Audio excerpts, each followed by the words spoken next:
This is the Harley Benton Pro Series Amarok-7 string.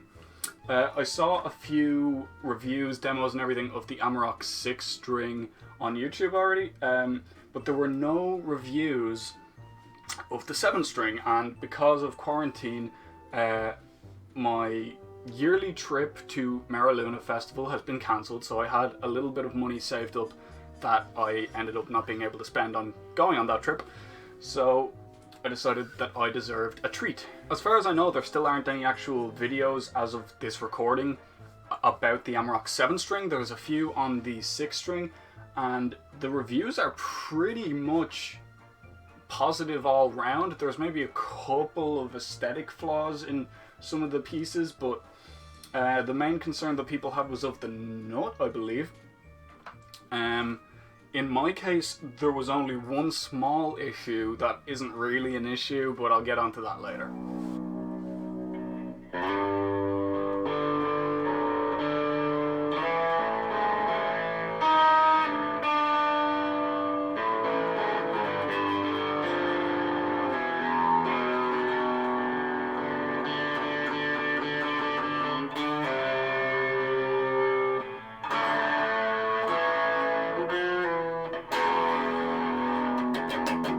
For those of you that don't know, Harley Benton is the in-house brand of Thomann, a German company that's essentially the biggest music online distributor in the world. And they're usually known for making extremely affordable guitars because they are manufactured in China, and the only time they actually go through Germany is for the quality control. And because the cost of goods is actually super cheap, it's super cheap to actually get the materials to manufacture them. What's expensive is paying people to make them, so that's how they save their money, and they're able to get extremely good quality instruments for a small amount of money in comparison to, say, other big brands. This 7 string here is actually $599. The 6 string version is $549, I believe. It's extremely well equipped. So first of all, I'm going to go through, it has EMG Hot 70 set in it, so it's active, but it's kind of like EMG's way of bridging the gap between active and passive pickups. So it tried to have all of the good things about passive pickups without losing any of the sound of active pickups, if that makes sense. I've never owned a guitar with active pickups before, so this was just another selling point. 7 string, because I've never owned a 7 string before. It comes with volume and tone knob, 3-way selector switch, go faster stripe on the back, which just makes you go faster, I mean, obviously. It has Grover locking tuners, which I thought that, I knew that the other Amaroks had locking tuners, but I don't remember seeing locking tuners being written on the description for this guitar, so I was actually worried that this didn't come with the Grovers, but it does. I've never owned locking tuners before either, so I guess you could say this is overall just my first very high-end guitar. It's got glow-in-the-dark inlays, which actually look really nice. I usually don't like that pearlescent look on guitars, but it is super nice here. And the Go Faster stripes on the back are made of maple, mahogany, maple, mahogany, maple. The fretboard is Macassar ebony. And that's more or less. Oh well, it's got the quilted maple veneer, which is just beautiful. It actually looks just as good as the pictures, but the pictures don't show that it does this cool thing with the lighting. It gives it, oh my god, it just looks amazing. And even the back, it's incredible. One of the things that I saw in a review recently that I'd never seen before is someone testing the balance of the guitar, and it's not going anywhere. It's not even necessarily falling back with the weight onto me. It's more so just like there. It's just barely needing the support. I'm also going to check out what it's like with a strap. Now this is only a nylon strap. It's not very expensive. It's not leather by any means, and there's like there's a small amount of neck dive. It might just be the way I have the strap, because that is pretty low. There's a bearable amount of neck dive. I mean, it's not as bad as my Firebird bass, or my Thunderbird I should say. It's not necessarily pushing too much against you, but if you're in, I mean, it could be a little bit of an issue, but I don't think it will be a huge issue. I've never owned a guitar that costs €1,000, so I can't comment as to whether or not this is just as good as one. A lot of people have said that this is like essentially a €1,000 guitar, but that's just for cheaper. I'm of course not experienced with 7 strings. I've only played one 7 string before, and that was Jackson JS 32 7 string, or maybe 22 7 string, I can't remember which one. So my idea of playing a 7 string is that it would be confusing.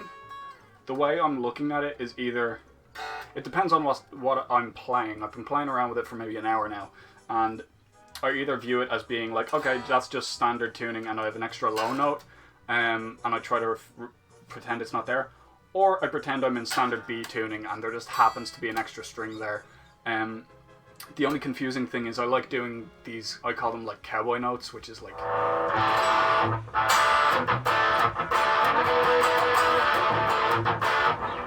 on the B and G string, and obviously power chords are different there. That's the only time it really gets confusing for me, but this is just, I don't usually get like strat shapes. I really like I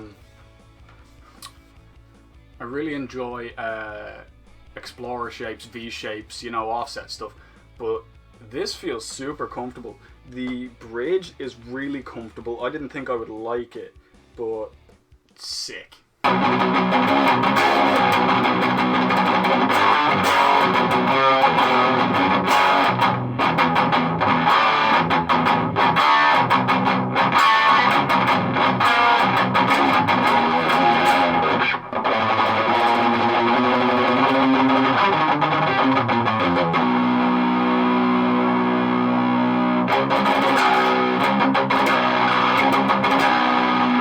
Got this really nice binding on it.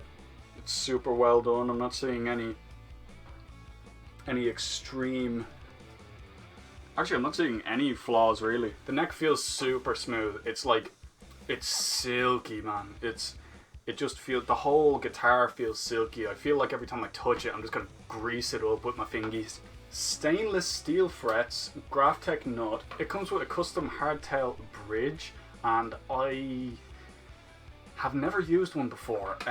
The one that's on my Epiphone Explorer, it's like a 2-nomatic. That's what I learned on, and that's kind of like, it's not high action, but it's like a high bridge, so it feels like I have tons of room to mess around with. And so I was worried that I might end up hating the feel of this and not be able to play it, and I'd have to send it back, but it's super comfy. There is only one flaw with my guitar.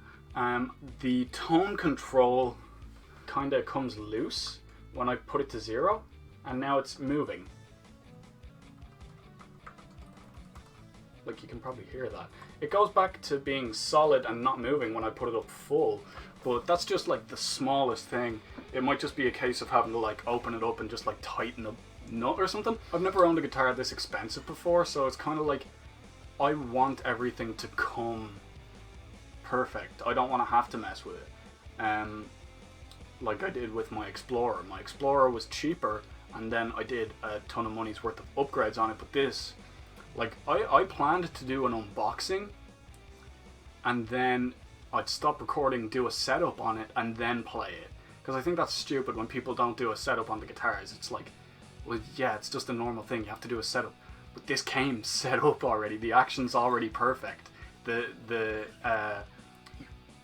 intonation is already perfect. I mean, I didn't have to do anything other than just tune it. And it wasn't even that much out of tune. It was like a couple of cents out of tune. One thing that I was worried about that my friend pointed out was that because it's a 7-string, but it's only 25.5-inch scale, it might not be able to do those low tunings so well. But now I realize the reverse headstock fixes that problem, because this has a much longer scale length than the lower strings would. So this should actually be, I mean, it sounds great, and it doesn't feel too loose to me. It feels like the way my 6-string does. It feels a little bit looser than my 6-string does when I put it into like drop C or drop B, but I think this is a 58, so I'm gonna put, like, when I do eventually change the strings, I'm gonna put maybe a 62 or a 64 just to see how that works. But as is, it feels so good. I mean, everything about it is just... I watch tons of music YouTubers, and, like, you know, they go through the specs and the tone, and they have all these technical terms, and I don't know how to do that because words are difficult to come up with on the spot. So all I can tell you is that it sounds great, it feels great, and there's a link down in the description if you want to check it out as well. Thanks for watching. I hope you enjoyed the video. If you want to see more content from me, feel free to subscribe, and it would really help out if you could like and share the video as well. And if you have any comments about how you feel about Harley Benton or maybe other brands, if you have any experience with 7-strings, or if you have any songs to recommend that I learn on 7-string, that would be great. Comment it down below. I'll see you in the next video. Talk to you later, yeah?